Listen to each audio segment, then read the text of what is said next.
And I left Google a couple months ago to start building Genla, which is my attempt to address the issues that I see with LLMs, with how they're too sycophantic, they lack creativity, and I'm trying to solve that by building Genla, which is a way for you to hop on a voice call with a panel of AI agents to get more pushback, more perspectives, um, to get a more well-rounded discussion going to help you make decisions quickly, more quickly and more confidently. Um, and so, yeah, at this point, I have it built here on Genla.ai. Been adding more functionality, and I can admit, as an engineer, I feel like at times I can get tunnel vision and just like keep building, and it's a lot of fun. But I recognize that okay, it's time to actually try to get users, put it out there, see what people say, and focus on getting feedback, iterating. Um, and so at this point, I'm trying to get users. I thought, might as well use Genla to help me figure out where I should start with my go-to-market strategy.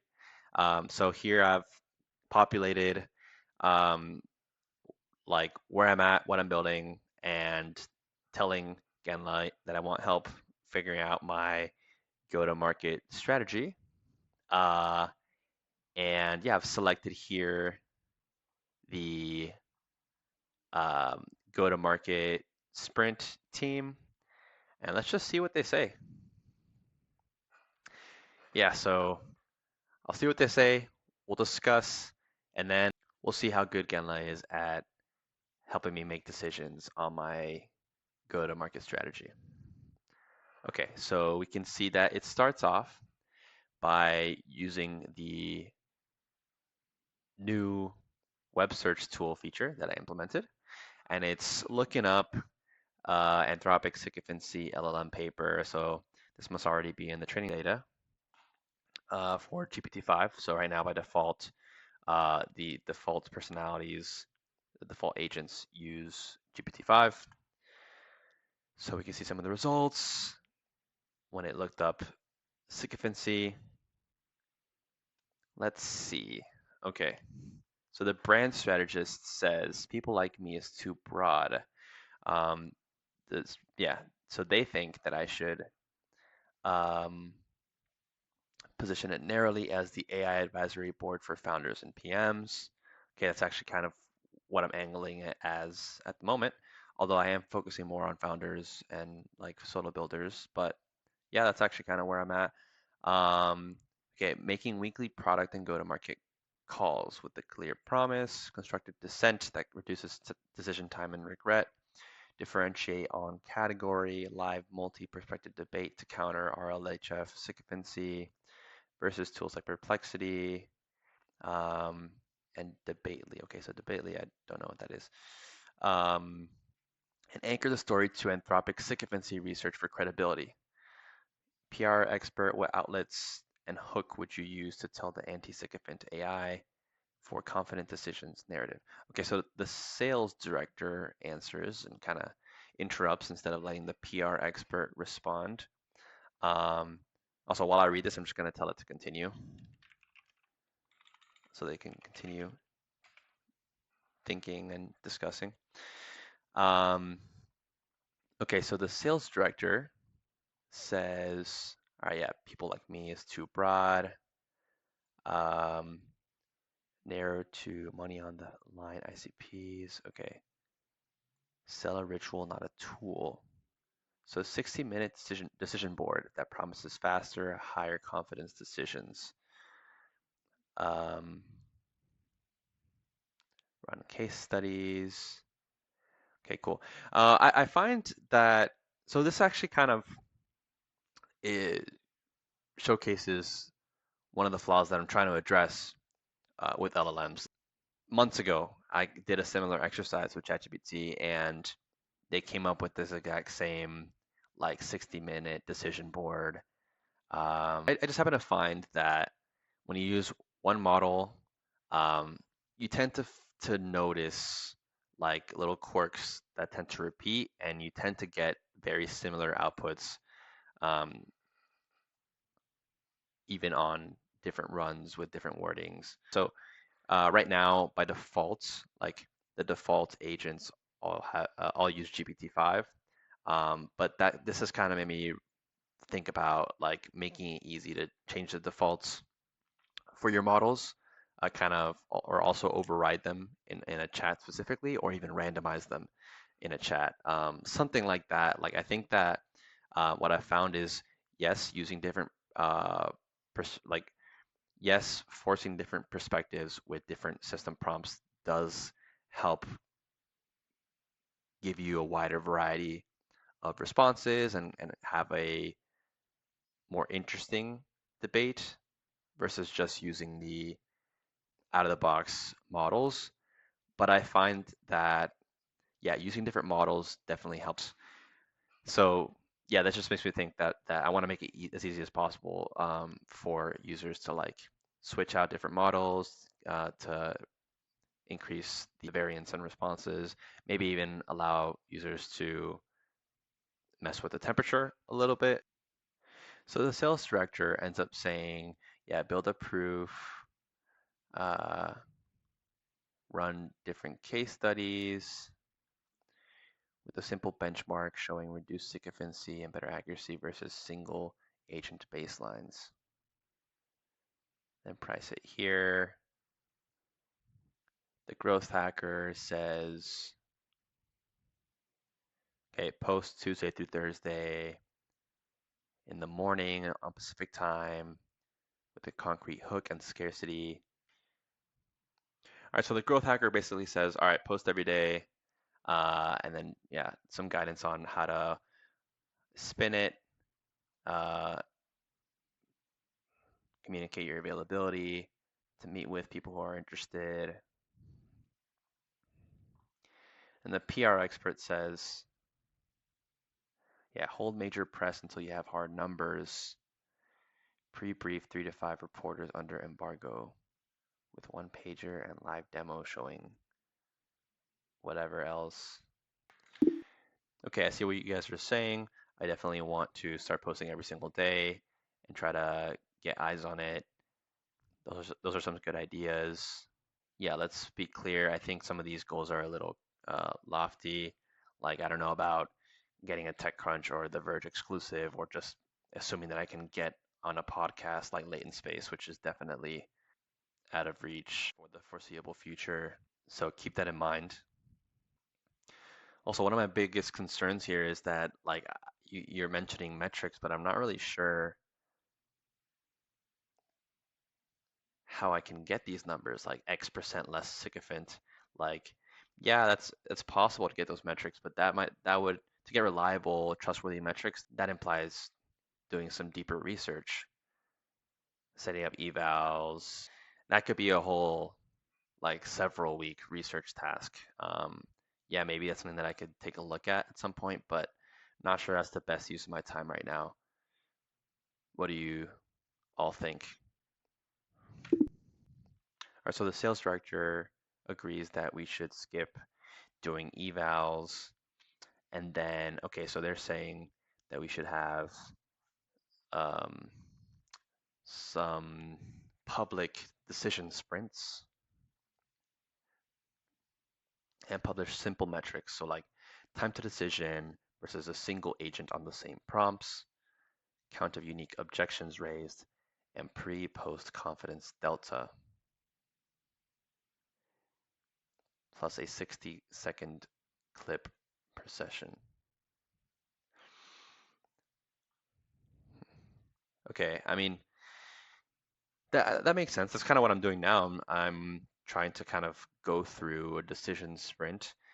I suppose I can track time to decision. I could compare it to a single agent on the same prompt. Yeah, I can do that versus a single agent on the same prompt. Let's see what the brand strategist says. So tighten the story to anti-sycophant decision board. Okay, building on the 5 public decision sprints this week with these simple metrics. So post like a 60-second clip plus a 3 bullet outcome daily.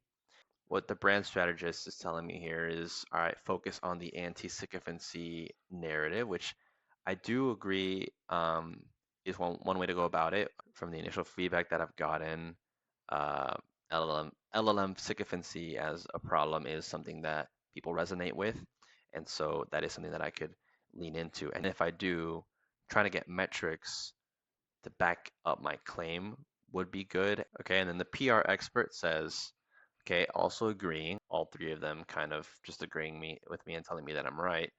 But yeah, skip deep evals and big press. Okay, and they're once again they're being a little repetitive, and so that I think is partly attributable to them all using ChatGPT or GPT-5. They're kind of repeating. They're just repeating what the previous agents said with. Okay, and spin up a simple public scoreboard page that auto updates these metrics so every post links to one proof URL. Once you have 3 to 5 proofs, submit a short tip to Ben's Bytes TLDR AI and queue a modest product hunt launch. But you know what? Let's look. I want a little bit more pushback. I definitely can experiment with modifying the prompt, like the base prompt for the agents to encourage more pushback, and that is definitely something that I think that I will do. That being said, I have experimented with it before, and it was like too much pushback. It was like, for example, um, when debating like a dumb startup idea, like with the prompt that I had modified to get the agents to disagree a lot more and push back a lot more, like they refused to even like talk about the idea because it was so dumb. So you don't want to push them too far in that direction. Um, and yeah, there's definitely some more experimentation that I could do. But what I think that I want to do is take out the PR expert, which has not been that helpful. Okay, so let's take out the PR expert. Okay, the scrolling's being a little buggy here, so I gotta look at that. But take out the PR expert and let's put in the devil's advocate. Okay, and maybe I should use this search bar. And yeah, I can definitely improve this overlay here, this dialogue. All right, so the devil's advocate is in now. So let's see if they chime in a little bit more and if that helps. All right, so that is something that I could do. I definitely agree with recording decision sprints. I think that I do need to back up my claims, and so I think I do need numbers. And so these simple metrics could work. I will need to try that, but I'm not sure that that's going to be super convincing or super visual. Like I feel like when using agents in this way, the benefits might be a little bit more like vibes. So anyways, those are my thoughts. I think I can definitely do that, but yeah, what are your thoughts?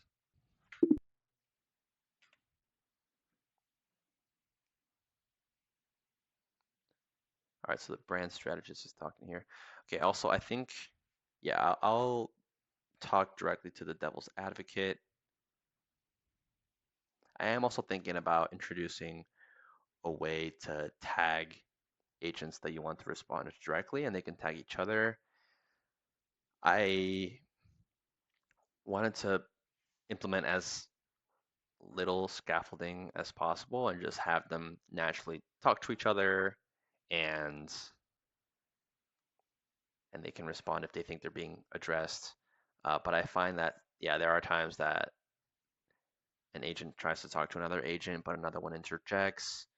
Um, or you try to speak to one agent, but another one chooses to respond instead. Um, so that is another thing that I'm thinking about. So let's see what they say. Okay, red flag here. The fact that they're all starting with "you're right, you're right." Like this is what I'm trying to address, and so I think that I definitely need to modify the prompting a little bit. So let's see what they said though. You're right, raw percent metrics won't sell the anti-sycophant benefit. Make dissent tangible and visual. Okay, I definitely think, okay, a split screen experience might be a good, simple uh, way to like compare the experience in single agent versus multi-agent.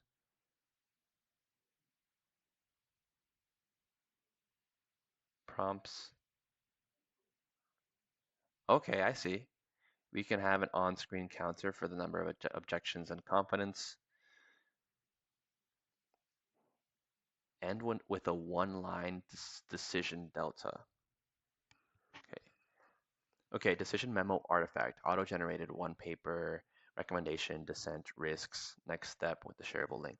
Okay, that is something that I've also been thinking about. I think that, especially given that I'm aiming towards making this a tool that helps users make decisions, whether you're an early stage startup founder, someone who's building something on the side, or a PM, I think that having an artifact that you can look back on um, that kind of summarizes the pros and cons, the different perspectives that were weighed. I think that that could be valuable. And then, okay, objection heat map. Tag objections, assumption, market, data, ethics, and show a live tally plus a short highlight reel of mid-change moments or mind change moments. Okay. I think it's not immediately clear to me how to do this well, but I think coming up with a way to like quantify the amounts of like objections and I think trying to quantify the difference between single LLM sycophancy and this multi LLM like objection, more friction kind of experience is a good idea that I hadn't really thought about too much before. Okay, the sales director agrees, sell the vibes visually, ship 3 lightweight artifacts now. Okay, they're kind of just built like slightly modifying what the previous agent said. But yeah, they right now they're kind of just reaffirming each other's responses. Um, so that's something that we have to tweak. But let's try to get the devil's advocate in there to give us a different perspective. Okay, that's great and all. I think that there's some good stuff in here, um, but I'd like a different take. Devil's advocate, can you come in here and give your take and debate against the others? I want you all to to pick a strong opinion and stick to it and debate with each other on the right approach.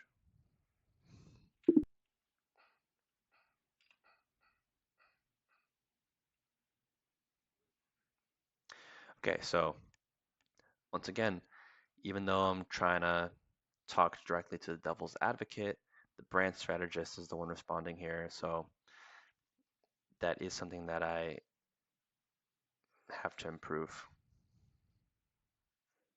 The brand strategist is saying we should switch and go for PMs, and that if we can't get them to pay, this category isn't real. All right, being pretty real about this. The sales director saying pilots are a trap. Um,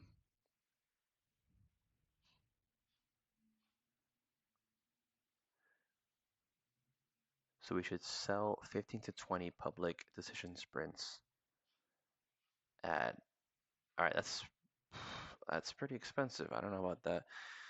Each producing an A/B clip plus decision memo plus testimonial. That's proof, not vibes. Then take those receipts, to PM orgs for a 6-week package until you have them. Brand strategists, enterprise pitch won't convert. Okay, I think that's a good point. At least, yeah, we need testimonials. We need to have some kind of proof. And so definitely going hard on getting those initial users to try it out and using them as a case study is a good point. Okay, and so yeah, the growth hacker is saying, yeah, that we definitely have to manufacture undeniable receipts, which yeah, makes sense. All right, guys, look, I believe in Genla and the value that it offers, but planning to charge $199 for a single decision sprint, that's a little crazy, don't you think? Let's have some common sense here. Devil's advocate, what do you think? All right, and let's see if we can get, dang it. Okay, so devil's advocate is not responding. I, I, you know what? Let me look at the logs. Let me see what's going on here. Um,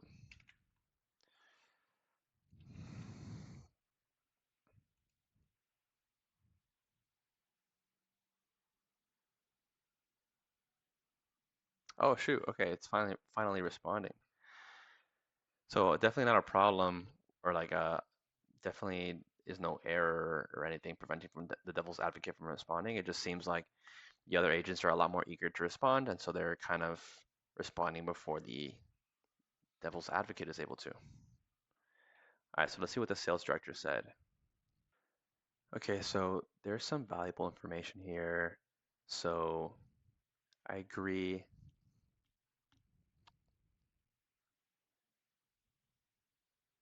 With trying to create a habit rather than one-off purchases. That being said, I feel like the price needs to be lower at this point without adding more functionality, more capabilities, and also without having receipts and testimonials. Let's go. All right, let's do another approach.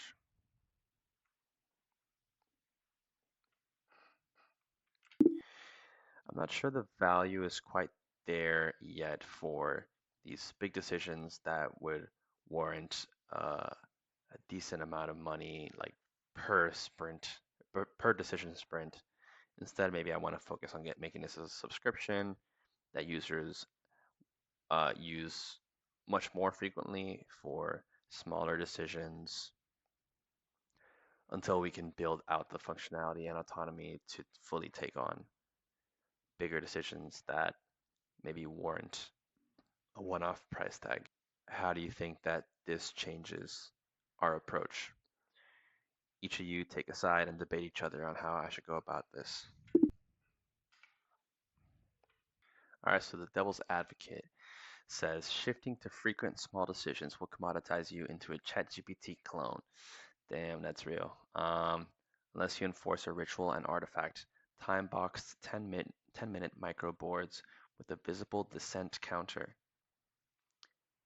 and an auto memo every single time. Sell a subscription with credits, habit, and measure D7 rebook or day 7 rebook and weekly active templates with an upgrade path to a weekly 30-minute board in the team tier. Otherwise, you'll cheapen the brand and churn. Are you willing to constrain sessions, timer, required memo to preserve differentiation and perceived value? Okay, that's a decent point right there. Disagree though. Frequent small decisions won't commoditize you if you package a daily micro board ritual with a clear promise. Okay, and I think that's a decent suggestion in terms of like focusing on the artifact, something to differentiate from just becoming a ChatGPT clone. Interesting. So okay, we'll stop here. I think from this run, I realized that I need to tweak the prompt a bit and try to encourage more of the back and forth and challenging or try to encourage the agents to challenge each other and be wary of just agreeing with each other.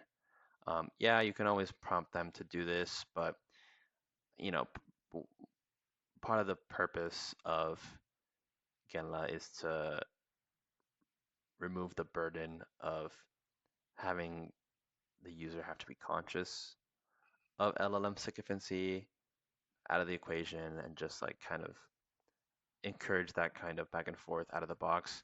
So it's definitely something that I have to experiment with without running into the issue I was having before, where they get way too confrontational, way too um, skeptical, and you end up not being able to go anywhere. But yeah, that was a look at Genla. I think that there were some useful things that I will try to take from here. Feel free to try it out and always looking for feedback. But yeah, thanks for watching.